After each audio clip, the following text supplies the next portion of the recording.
Budget of MP 2021-22 आपने देखा होगा। अभी जगदीश देवरा जो फिनांस मिनिस्टर ने वित्त मंत्री हैं मध्य प्रदेश सरकार के, उन्होंने विधानसभा में बजट पेश किया है। तो बजट की क्या क्या विशेषताएं हैं, बजट का क्या फोकस है, वो करना क्या चाहते हैं, ये सारे चीज के बारे में आज हम आपको बताएंगे। ठीक है दोस्तों, इसके बजट से जाने से पहले मैं एक दो लाइन आपको और बता देना चाहता हूं कि आखिर बजट होता क्या है, व्हाट इज दिस। इसके पहले भी मैंने आपको बताया था कि बजट के बारे में पूरे डिटेल में व्याख्या प्रस्तुत किया था। बजट जो है वो मनी बिल का हिस्सा है। ठीक है, वर्चुअली वो मनी बिल ही है। ठीक है, तो अब क्वेश्चन उठेगा कि धन विधेयक, मनी बिल मतलब धन विधेयक, और फिनेंशियल बिल, ये दोनों क्या है, दोनों में अंतर क्या है। जो अगर आप एक प्रोफेशनल के रूप में कुछ दिनों में सरकार में शामिल होंगे तो आपको ये मालूम होना चाहिए कि मनी बिल मतलब धन विधेयक, और जो विद्यार्थी हिंदी के हैं इसको अंग्रेजी बोलेंगे मनी बिल, और दूसरा फिनेंशियल बिल, वित्तीय विधेयक, ये दोनों में अंतर क्या है। देखिए दोनों जो है, इसका जो उल्लेख है वो आर्टिकल 110 में है।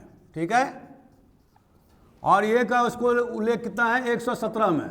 ठीक है, इसमें भी रिसीट और एक्सपेंडिचर का ब्यौरा होता है, मतलब सरकार को राजस्व कितनी प्राप्ति हुई, सरकार कितना खर्चा करेगा। ठीक है, तो 110 में व्याख्या है, और 117 में भी फिनेंशियल बिल में भी यही चीज आता है। लेकिन फिनेंशियल बिल में इन सब चीज़ों के अलावा दूसरे चीज़ भी रह सकते हैं, और उसका मैं आगे ब्यौरा प्रस्तुत करूंगा। तो मनी बिल और वित्त विधेयक का अंतर क्या है। पहला कि ये मनी बिल में जो है, जैसे कि आपने टैक्स लगाया, इम्पोजिशन ऑफ टैक्स, गवर्नमेंट जो टैक्स लगाती है या अब किसी टैक्स को समाप्त कर देती है, या किसी टैक्स में छूट प्रदान करती है, या कुछ टैक्स को बदल देती है, अल्ट्रेशन करती है, तो ये सारे चीज जो है, या ये सारे चीज जो है वो धन विधेयक के हिस्से हैं। दूसरी बात, जितने आपको मैंने बताया था एक दिन कि कंसोलिडेट, जितने भी सरकार पैसे प्राप्त करती है, राजस्व प्राप्त करती है, वो कहाँ जाता है, कंसोलिडेटेड फंड ऑफ इंडिया में जाता है। ठीक है, और वहां से जो खर्चे भी जो होते हैं वो भी कंसोलिडेटेड फंड ऑफ इंडिया से खर्चे होते हैं। तो जब भी ये होगा, जब भी ये प्रोविजन होगा, तो हिस्सा किसका रहेगा, धन विधेयक का। समझ रहे हैं आप। तो अब इसमें एक पॉइंट जो बहुत महत्वपूर्ण है, वो आपको ध्यान रखने लायक चीज है। पहला, मनी बिल जो है वो फिनेंशियल बिल का स्पेसिफिक है, माने money bill is the specific of financial bill. ठीक है, इसमें जब तक स्पीकर द्वारा सर्टिफिकेट नहीं दिया जाएगा, माने किसी भी मनी बिल को मनी बिल होने के लिए जरूरी है कि स्पीकर ऑफ लोकसभा सर्टिफाई करेगा कि ये मनी बिल है, तभी वो मनी बिल माना जाएगा। अदरवाइज वो क्या माना जाएगा, वित्तीय विधेयक माना जाएगा। ठीक है, एक अंतर समझ गया आपने। दूसरा अंतर क्या है, दूसरा अंतर यह है कि मनी बिल जो है प्रेसिडेंट ऑफ इंडिया के पास में पहले जाएगा, और वहां से फिर मतलब कैबिनेट भेजेगी, और वहां से फिर जो है वो लोकसभा में आएगा। समझ रहे हैं आप। ठीक है, और लोकसभा का इसमें असीमित अधिकार है, राज्यसभा को कोई अधिकार नहीं है। ओनली 14 डेज, वो केवल 14 दिन तक जो है उसको रोक सकती है, या तो वो पास करेगी, या 14 दिन विचार करेगी, या कुछ में अमेंडमेंट कर सकती है। अमेंडमेंट को स्वीकार करना नहीं स्वीकार करना ये किसके हाथ में है, लोकसभा के हाथ में, और लोकसभा उसको स्वीकार कर सकती है, नहीं कर सकती है। अगर वो 14 दिन से ज्यादा दिन लंबित रह गया तो क्या होगा दोस्तों, उसको पास माना जाएगा, भले ही राज्यसभा ने भेजा या नहीं भेजा। तो कहने का आशय यह है कि मनी बिल के मामले में लोकसभा के सीमित अधिकार है, और राज्यसभा को कोई ज्यादा अधिकार नहीं है। लेकिन जब फिनेंशियल बिल का मामला आएगा तो लोकसभा और राज्यसभा दोनों को समान अधिकार हैं, और दोनों हाउस से आपको पास कराना होगा। ठीक है, दोस्तों बजट क्या होता है? What is budget? It is the annual asset, annual, ठीक है, what is this? It is annual financial statement of the government of state और सेंट्रल गवर्नमेंट। अब ये तो आप जानते ही हैं, आप ये बजट पेश क्यों करना पड़ता है? व्हाई? बिकॉज हमारे पार्लियामेंट्री डेमोक्रेसी में यह स्पष्ट लिखा हुआ है कि कोई एक भी पैसा बिना पार्लियामेंट के या बिना असेंबली के स्वीकृति के, माने लेजिस्लेचर, खर्चा एग्जीक्यूटिव द्वारा नहीं किया जा सकता है, किसी को भी नहीं दिया जा सकता, इवन जुडिशियरी को नहीं दिया जा सकता है। आप समझ रहे हैं? और ये कहां से उत्पत्ति है? उसकी उत्पत्ति हुई है ब्रिटिश पार्लियामेंट से। जब पार्लियामेंट ने, माने जिसको हाउस ऑफ कॉमन्स कहते हैं, उन्होंने वहां के राजा पर दबाव डाला कि नो टैक्सेशन विदाउट रिप्रेजेंटेशन, ये फार्मूला, ठीक है, ये जो प्रसिद्ध कहावत है, ये फार्मूला कहां से उत्पत्ति हुआ? हाउस ऑफ कॉमन्स के जो एमपीज थे, उन्होंने सरकार पर दबाव डाला कि जब आप कोई भी टैक्स नहीं लगा सकते हैं बिना हमारे रिप्रेजेंटेटिव, क्योंकि सरकार उस समय में राजा क्या करता, अपने जो माथात लोग थे उनको पार्लियामेंट के मेंबर बना देते थे, ठीक है। तो उन्होंने कहा कि नहीं, जब तक रिप्रेजेंटेशन नहीं होगा, जब तक जनता की भागीदारी नहीं होगी, तब तक आप कोई भी टैक्स नहीं लगा सकते हैं। तो ये पार्लियामेंट्री फॉर्म ऑफ गवर्नमेंट का, और आजकल तो अमेरिका में भी, तो ये सबसे बड़ा सिद्धांत है और इसी के तहत में पार्लियामेंट काम करती है। मतलब कहने का आशय क्या है कि पार्लियामेंट जो है वो धन के मामले में सुप्रीम है, ठीक है। जुडिशरी को भी वो पैसा देती है, एग्जीक्यूटिव को पैसा देती है, और कोई भी संस्था अगर पैसा मांगती है तो पार्लियामेंट देती है, ठीक है। लेकिन अगर पार्लियामेंट नहीं चाहे तो नहीं देगी। और पार्लियामेंट के जो हेड हैं, जो माने राज्यसभा और लोकसभा, उसमें भी जो लोकसभा है वो सुप्रीम है, as per the money bill is concern. अब तो कंसेप्ट क्लियर हो गया। अब आज चलते हैं हम कि एमपी में जो बजट जो 2021-22 का जो पेश किया गया, उसका मुद्दा क्या है। पहला, सबसे जो उन्होंने फोकस किया है वो क्या है, आधारभूत संरचना। पहला इस पर फोकस है। दूसरा शिक्षा, और तीसरा रोजगार। रोजगार तो बहुत कम है। चौथा बिजली, ठीक है। ये चार महत्वपूर्ण चीज हैं। और वो क्या क्या हैं? अभी सरकार ने आधारभूत संरचना, जैसे मैंने कहा आपको, तो ये इन्होंने कहा कि हम 2500 किलोमीटर रोड बनाएंगे। एक साल की बात कर रहा हूं मैं। अभी बजट जो होता है वो हमेशा एक साल के लिए होता है, ये हमेशा ध्यान रखिए। और जो प्लानिंग जो कमीशन जो करता था वो पंचवर्षीय योजना करता था, ठीक है। लेकिन जो बजट होता है, चाहे वो केंद्र सरकार का हो, राज्य सरकार का हो, बजट होता है एक साल के लिए।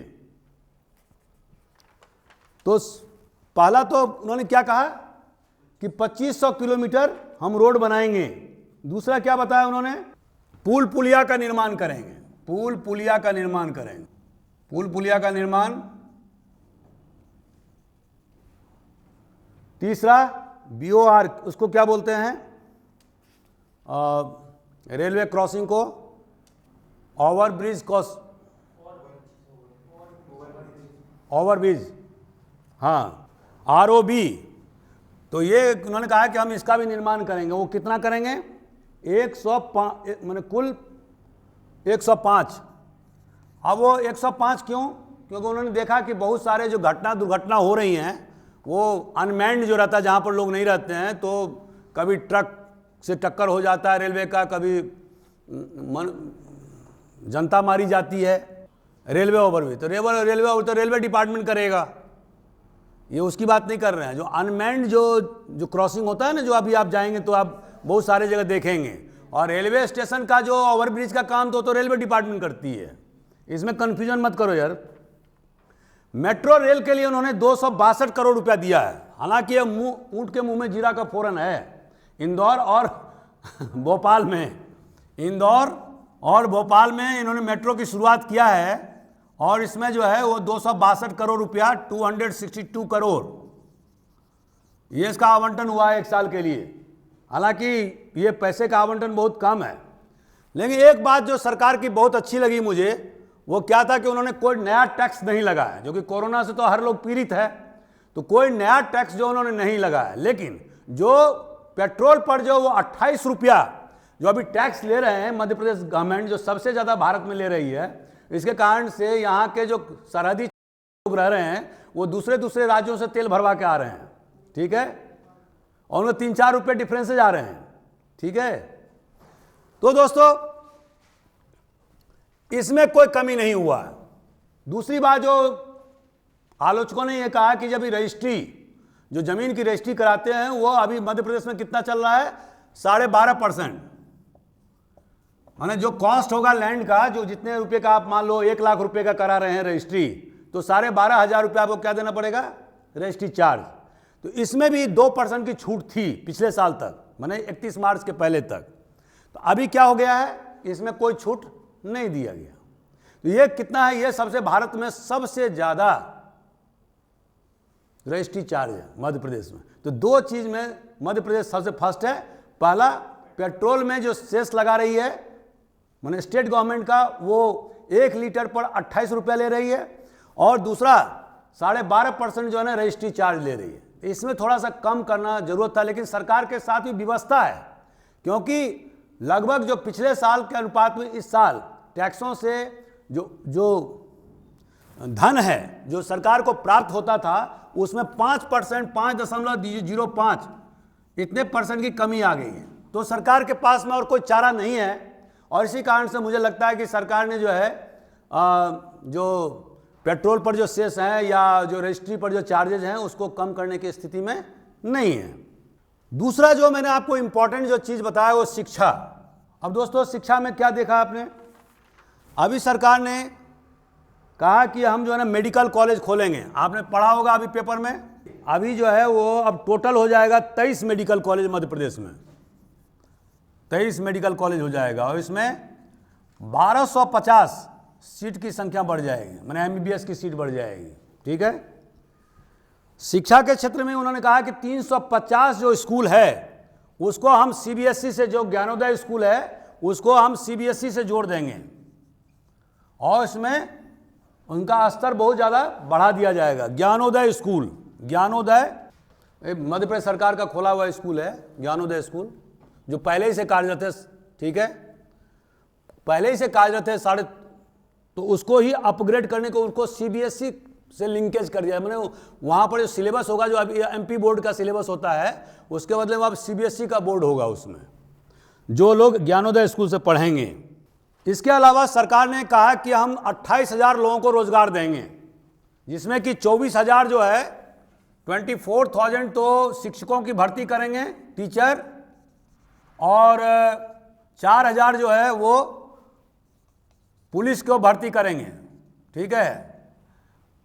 हालांकि सरकार को ये भी देखना है कि 25 लाख बेरोजगार अभी मध्य प्रदेश में घूम रहे हैं, तो इस तरह से 28,000 पदों पर बहाली होगी, टीचर में और आरक्षक के पद पर, ठीक है। इसके बाद दोस्तों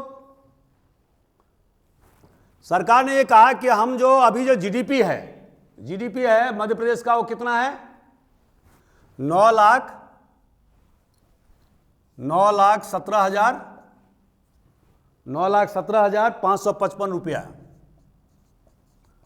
9 लाख ये जीडीपी है, स्टेट जीडीपी किसका, MP का। अब सरकार ने ये कहा कि हम अगले साल तक हमारा जो जीडीपी हो जाएगा वो 10 लाख हो जाएगा। कितना हो जाएगा, 10 lakh crore, 10 lakh crore. What does this mean. अभी एक प्रवक्ता को किसी ने पूछा था कि ट्रिलियन का क्या माने होता है, ट्रिलियन। जैसे कि अभी प्रधानमंत्री ने क्या कहा था कि हम 2022 तक जो है या 24 तक, जो भी उन्होंने कहा कि $5 ट्रिलियन तक हमारी देश का जीडीपी हो जाएगा, ठीक है।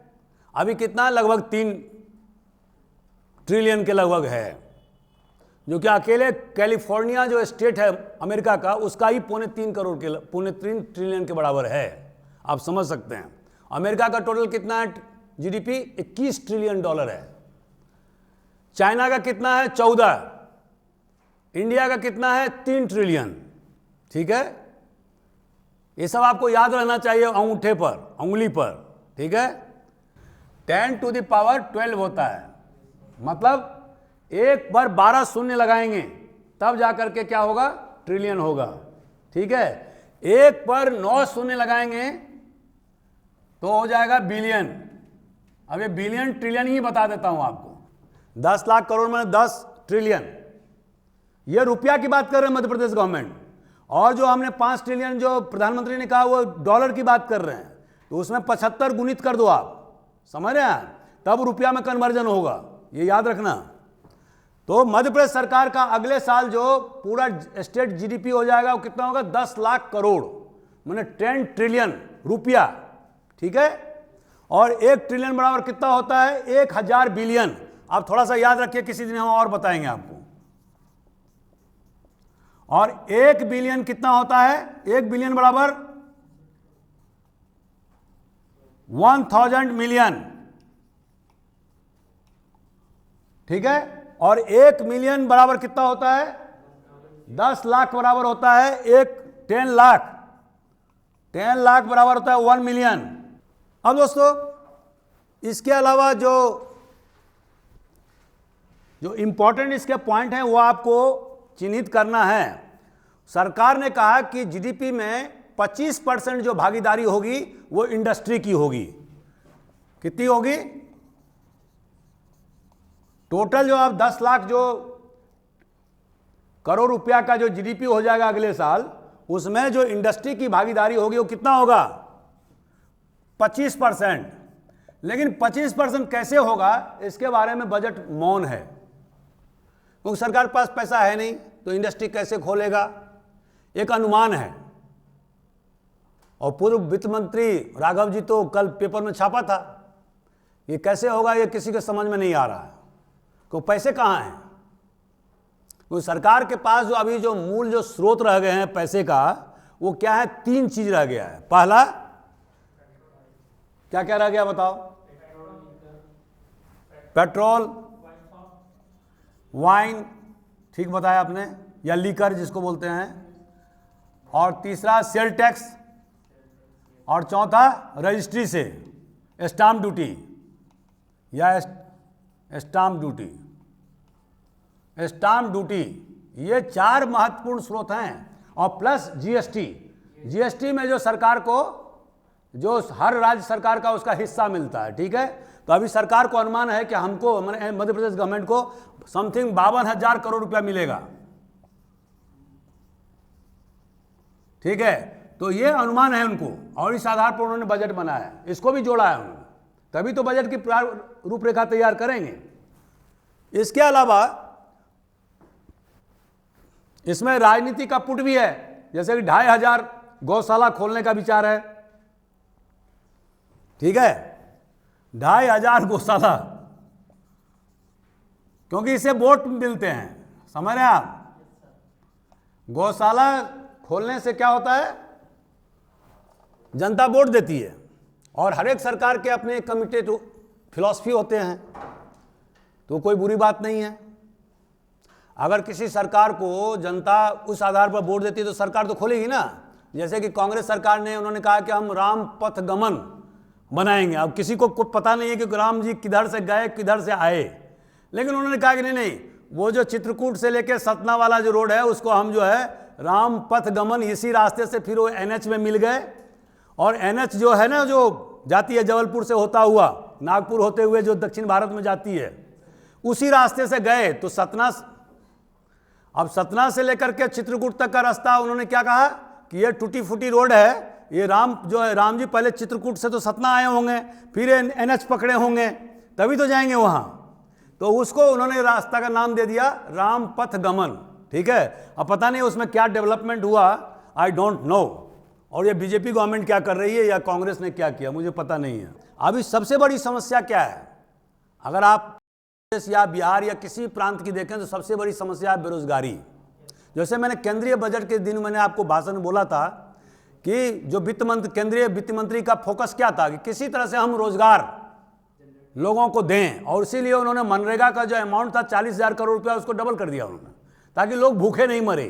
ठीक है, तो यहाँ भी हर राज्य सरकार का ये मकसद है कि किसी तरह से रोजगार को बढ़ाया जाए, जो बेसिक जो आधारभूत संरचना है उसको मजबूत किया जाए। बिजली के पर ज़्यादा फोकस है, और उन्होंने सोलर पावर प्लांट रीवा में और ओंकारेश्वर में, रीवा में सबसे बड़ा सोलर पावर प्लांट लगाया जाएगा। सोलर सबसे भारत का सबसे बड़ा सोलर प्लांट कहाँ लगाया जाएगा? रीवा में। और ओंकारेश्वर में पानी पर तैरता हुआ सोलर प्लांट भी लगा, मैंने क्या बोलते हैं इसको, फ्लोटिंग पावर प्लांट लगाया जाएगा। ठीक है, तो दो चीज याद रखना, ओंकारेश्वर और यहां पर तो सोलर प्लांट है और यहां पर है फ्लोटिंग पावर प्लांट। ये सब चीज आपने पेपर में पढ़ा होगा, लेकिन मैंने थोड़ा सा ये सोचा कि मैं अपने स्टूडेंट को थोड़ा सा उनको प्रोवोक करने के लिए, कि ताकि याददाश्त पुनः स्थापित हो जाए और एग्जाम या प्रीलिम्स के समय में वो भूले नहीं। हो सकता है एक दो क्वेश्चन इससे पूछ दे, और अक्सर पूछते हैं। सबसे बड़ा जो इस बजट का जो मुझे सबसे अच्छा लगा वो क्या था, उन्होंने कहा कि 33 लाख नल जल कनेक्शन हम देंगे और 2024 तक हर घर को पानी मिल जाएगा। ठीक है, 33 लाख, ये सबसे 5,962 करोड़ रुपया, 5,962 करोड़, और ये 33 लाख टेप वाटर। ये दोस्तों, इसको मैं बहुत ज़्यादा महत्व देता हूँ। इसलिए देता हूँ कि आपने देखा, एक दिन मैंने कहा था कि हिंदुस्तान में 90% बीमारी किस चीज़ से होती है? दूषित जल पीने से। जॉन्डिस हो जाएगा, बीमारी हो जाएगी। मैंने एक दिन कहा था कि शरीर में कितना हिस्सा रहता है पानी का? 60 to 70%। ठीक है, आप लोगों ने आंसर भी लिखा था एक दिन। तो पानी हमारे लिए, जैसे भोजन हमारे लिए महत्वपूर्ण है, वैसे हमारे लिए पानी महत्वपूर्ण है, उसी तरह से हमारे लिए हवा महत्वपूर्ण है। ठीक है, तीनों चीज बहुत महत्वपूर्ण जो प्राथमिक आवश्यकताएं हैं। तो अब जो सरकार, जो अब खाद्यान्न के मामले में तो हम आत्मनिर्भर हो चुके हैं। हमें जो है 480 के तहत में किसी विदेशी से खाद्यान्न तो मंगाना नहीं पड़ता है। अब रह गई पानी की समस्या। तो अभी भी गांव देहात क्षेत्रों में देखेंगे, इवन शहरों में भी देखेंगे कि गंदे पानी लोग पीने के लिए मजबूर हैं। तो ये जो सरकार का जो प्रयास है वो बहुत ही अच्छा प्रयास है। हमने बिहार में भी, जब हम घर गए थे तो वहाँ भी नल जल योजना बहुत जोर शोर से गांव में चल रहे थे, और मैंने जब देखा कि बहुत सारे नल लगे हुए हैं गांव में, तो मुझे देख करके बड़ा आश्चर्य हुआ कि बिहार जैसे पिछड़े हुए जगह में नल जल योजना चल रहा है। ठीक है, तो ये हमारे विकास का सूचक है। अब एक चीज सरकार ने अभी और सोचा है कि हर जिले में महिला थाना स्थापित किया जाएगा। अभी तक जो है आपको दोस्तों मालूम होगा कि पूरे प्रदेश में मात्र 10 महिला थाना है। कितना है? सिर्फ 10 महिला थाना। अब सरकार ने कहा कि मैंने अभी पूरे प्रदेश में कितने जिले हैं, ये भी क्वेश्चन पूछ सकता है आपको, बताइए। 52। ठीक है, तो अभी 52 जो है 52 डिस्ट्रिक्ट में क्या होगा? महिला थाना बनाए जाएंगे। जो जोनल हेडक्वार्टर है वहाँ है, जैसे कि इंदौर में है, जैसे ग्वालियर में है, रीवा में है, जबलपुर में है, सागर में भी होगा। कुल मिलाकर के जहाँ पर आईजी बैठता है, इंस्पेक्टर जनरल ऑफ पुलिस, वहाँ महिला थाना है। ठीक है, बाकी जिले में महिला थाना नहीं है। वो जनरल जो थाना है वही महिला संबंधी अपराध का काम करते हैं। ठीक है, इस मामले में हमने देखा कि बिहार में बहुत ज़्यादा आगे है। जैसे मेरा डिस्ट्रिक्ट है, वहाँ भी महिला थाना अलग से है। जो मोस्ट बैकवर्ड डिस्ट्रिक्ट में गिनती होती है उसकी। लेकिन मैंने जब देखा, अभी एक समस्या आ गई थी मेरे गांव में एक लड़की के साथ में, तो मैंने जब क्वेरी किया तो पता लगा कि डिस्ट्रिक्ट हेडक्वार्टर में भी महिला थाना है। फिर मैंने महिला टीआई से बात करके मुकदमा कायम कराई थी। ठीक है, तो ये बहुत ही सराहनीय प्रयास है, ये पहले ही हो जाना चाहिए था। दूसरा, सरकार ने ये कहा है कि जो लोग महिला संबंधी अपराध को कम करने में सहायता करेंगे उनको हम सम्मान से नवाजेंगे, मतलब उनको पब्लिकली हम उनका हम सम्मान करेंगे। तो ये भी बहुत बड़ी बात है, बहुत अच्छी बात है।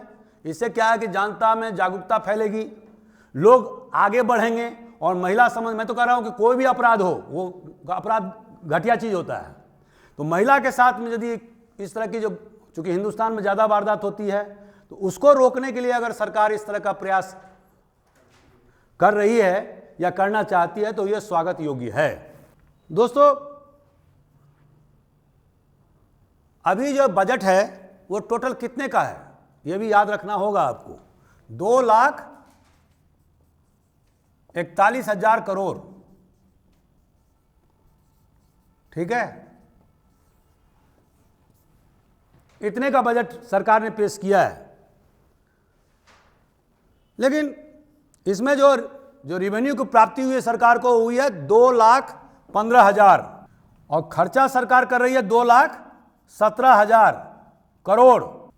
हाँ, रेवेन्यू जो प्राप्त हुए सरकार को, रिसीट में दोनों प्रकार के रिसीट होते हैं, through taxation and non taxation. अब आपको मैंने अभी बताया कि सरकार ने अभी कोई नया टैक्स लगाया ही नहीं है इस बार। ये स्वागत योग्य कदम है, क्योंकि कोरोना के कारण लोग खुद परेशानी में हैं, तो ठीक बात है। और सरकार को हमने कहा कि 5.5% का जो है ना रेवेन्यू रिसीट भी जो प्राप्ति जो है पिछले वर्ष की तुलना में कम हुआ है। ठीक है, लेकिन फिर भी इसमें इजाफा होगा, मतलब वक्त के गुजरने के साथ में सरकार का ऐसा अंदाजा है। ठीक है, लेकिन सबसे जो दुखदाई स्थिति है वो क्या है? दुखदाई स्थिति ये है कि जो कि हमारा, आप देखेंगे कि 2,50,000 करोड़ से ज्यादा सरकार पर कर्जा हो गया है। मतलब जितने का बजट ये पेश कर रही है उससे ज्यादा सरकार पर क्या हो गया, कर्जे हैं। तो हर जो मध्य प्रदेश का नागरिक है उस पर कितने कर्जे हैं? 34,100 रुपया। ये सब एग्जाम में मत लिखिएगा, ये तो मैं आपको एक जनरल बातें कर रहा हूं। ये जो 2,50,000 राघव जी ने अभी लिखा है भास्कर में, ठीक है, जो पहले वित्त मंत्री थे, ये जो करोड़ है इसको कम करना होगा दोस्तों। क्यों कम करना होगा? क्योंकि इसका मतलब क्या है? इसका मतलब है कि सरकार का अधिकांश हिस्सा किस में जा रहा है? इंटरेस्ट पेमेंट में। अगर हम इसको कम करेंगे तो क्या होगा? डेवलपमेंटल वर्क्स के लिए, जो विकासात्मक काम है, उसके लिए सरकार के पास अधिक से अधिक धन होगा और सरकार अधिक से अधिक विकास कर पाएगी। आप समझ रहे हैं मेरी बात को? इसका इंप्लीमेशन क्या है, इंप्लीकेशन क्या है, यह मैंने आपको बताया। तो दोस्तों, मैंने मोटे मोटे तौर पर आपको मध्य प्रदेश सरकार द्वारा प्रस्तुत 2021-22 के बजट के बारे में बताया। मेडिकल के लिए उन्होंने तो कहा कि 9 जो है 9 न्यू मेडिकल कॉलेज हम खोलेंगे। और अब जो है ना सरकार, अब टोटल मेडिकल कॉलेज कितना हो जाएगा? 23 हो जाएगा। पहले भी से तो भी काम कर रहे हैं ना, 11 मेडिकल, नहीं 12, 8, 20, नहीं, आप पहले से कितने थे? 14, 6, 20 और 3, 23। अब टोटल कितने हो जाएंगे? 23 हो जाएंगे। तो इसका मतलब क्या हुआ? अभी कितने कार्यरत हैं? 14। अभी 9 नया मेडिकल कॉलेज, जिसमें कि 1250 नए MBBS के सीट उपलब्ध हो जाएंगे। ठीक है, ये सरकार का कहना है। 2500 गौशाला तो मैंने आपको बता ही दिया, ये जरूर लिख देना आप। अब पता नहीं कितना गौशाला खुलेगा, लेकिन अभी तो विचार यही है। कमलनाथ गवर्नमेंट ने भी कहा था हम गौशाला खोलेंगे, इसके अलावा गैस विक्टिम को, जो अभी केंद्र सरकार ने बंद कर दिया, जो भोपाल के गैस विक्टिम, उनके फैमिली मेंबर्स को 1,000 रुपया पर मंथ देने के लिए मध्य प्रदेश सरकार ने इस बजट में प्रावधान कर दिया है। तो ये एक कल्याणकारी योजना है, ठीक है, ये अच्छी बात है। उसी तरह से सरकार ने 4,000 रुपया प्रत्येक किसान को वार्षिक दर पर देने के लिए बजट में प्रावधान रखा है, ठीक है। तो जिस तरह से केंद्र सरकार ने रखा हुआ है 6,000 रुपये का, तो इसी तरह से मध्य प्रदेश सरकार ने क्या किया है, 4,000 रुपया किसानों को देने के लिए।